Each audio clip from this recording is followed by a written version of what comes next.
What's up, guys? We got 2015 Ford Fusion here. We're doing 35% all the way around. I have every window done except for one. I'll show you why. Window switch does not work. Normally, I don't really do this, but you know, if I can't get this window to roll up or down, I have two choices. One, I can cut out a new pattern and basically leave it short. Two, I can take the door panel off, shove it up in there as far as I can, and then, you know, tuck it. But if I have to do that, I might as well figure out why this switch isn't working. And so that's what I did. Luckily in this case, it is the switch. So here's what we'll do. Watch this.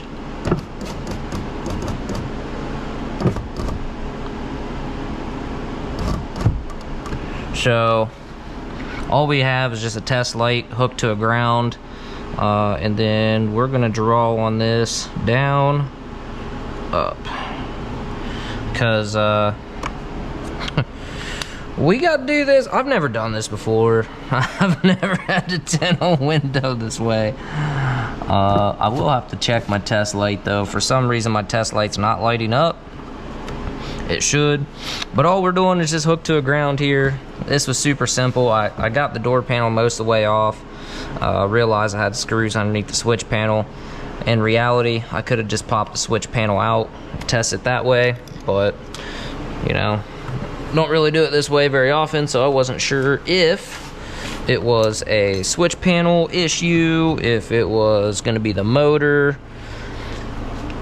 So what I did is I went ahead and called my local Ford dealership and said, hey, price me this part. It's $30. Well, it's 26 in tax, so you might as well say 30 bucks. So I was like, all right, well, let me see what the customer wants to do. The customer just says, well, if you could make it work, just make it work. It's his woman's car, so I don't know. If it were me, he told me the parts guy told me he could have it here tomorrow morning.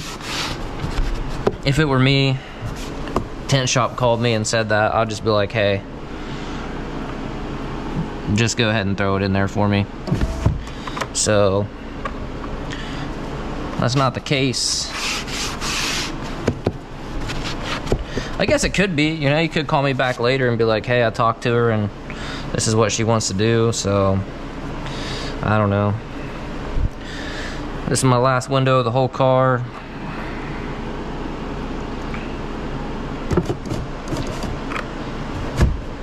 So hopefully it'll go smooth. We don't have any do-overs. I will have to I gotta pack up, do a mobile job, a couple windows. Normally I charge a bit extra for that, but repeat customer, tinted several cars for him, and I really need to go into town anyway. Gotta get stuff for another tent job. I think that's a little bit lower than I want, so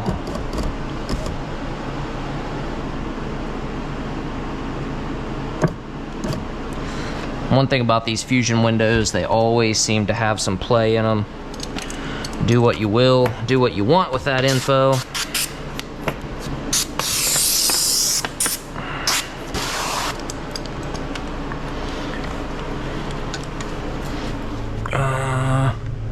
Right here.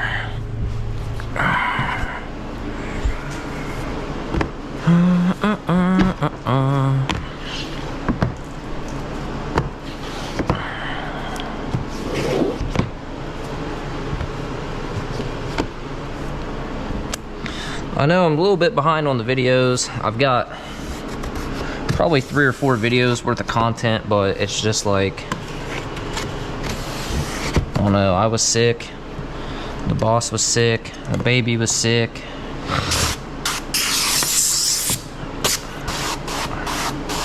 I'm just busy enough where it's hard to stay caught up on stuff like videos. For me, you guys know I don't really do a whole lot of editing and stuff. I pretty much just record it, upload it, send it, you know what I mean? But what happens is sometimes I get busy and then I like forget to transfer stuff, or I transfer stuff to the hard drive, my external hard drive, and then I'm like, yeah, I need to do a video on this or that or the other, but then I forget.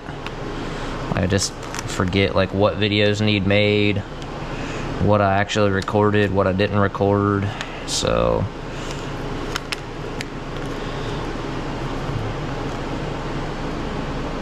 you know, I apologize for that. I know there's like 5 of you guys that watch every video, and I appreciate it. That means a lot to me.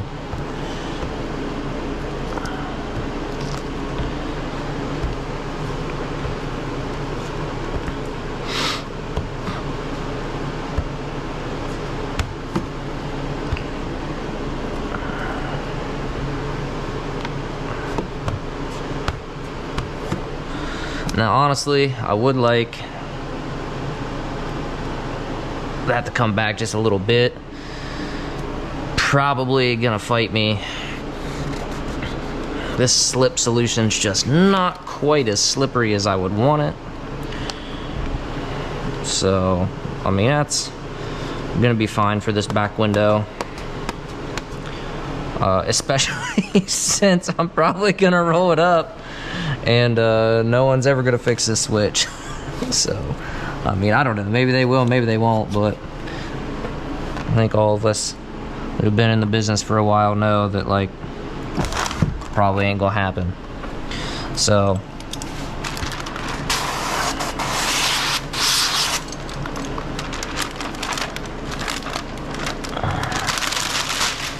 we're just gonna do our thing here best we can.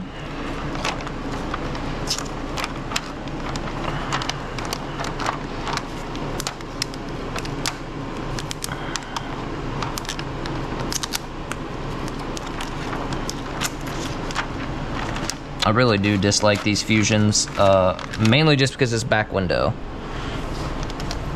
I really don't have, like, even the back glass, like, I don't really have a big deal with that. Like, it doesn't really bother me too much. Sometimes the deck lids are super tight up against the glass, but I never remove them or anything. 99.99% of the time I can make it work just fine. But these windows here, because they always tend to have some shift to them,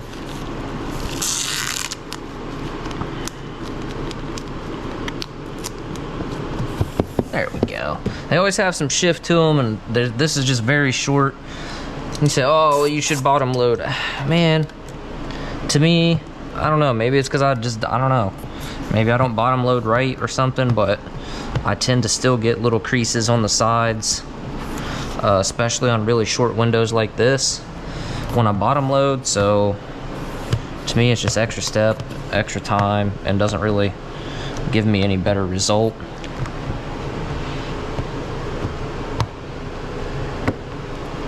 But hey, you do you. If you find that bottom loading works for you, by all means do it.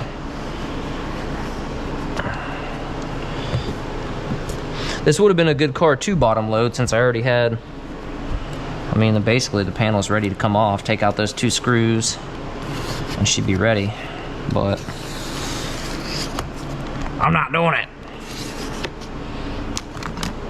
Take my little foot here.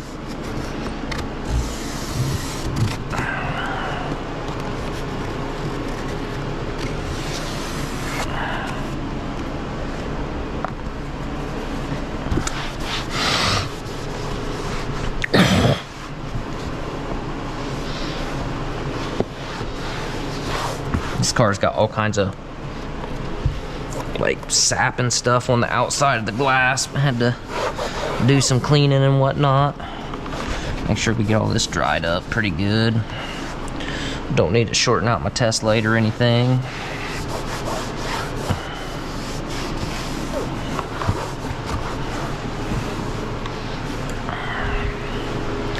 See what we ended up with out here.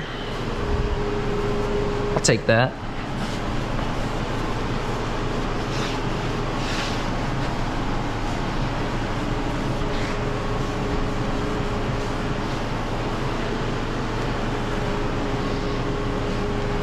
I see maybe just a little bit of moisture up in here. I might try to hit that with a little foot one time. Looks like everything down here is good. No creases, fold marks, or anything really. So that's how you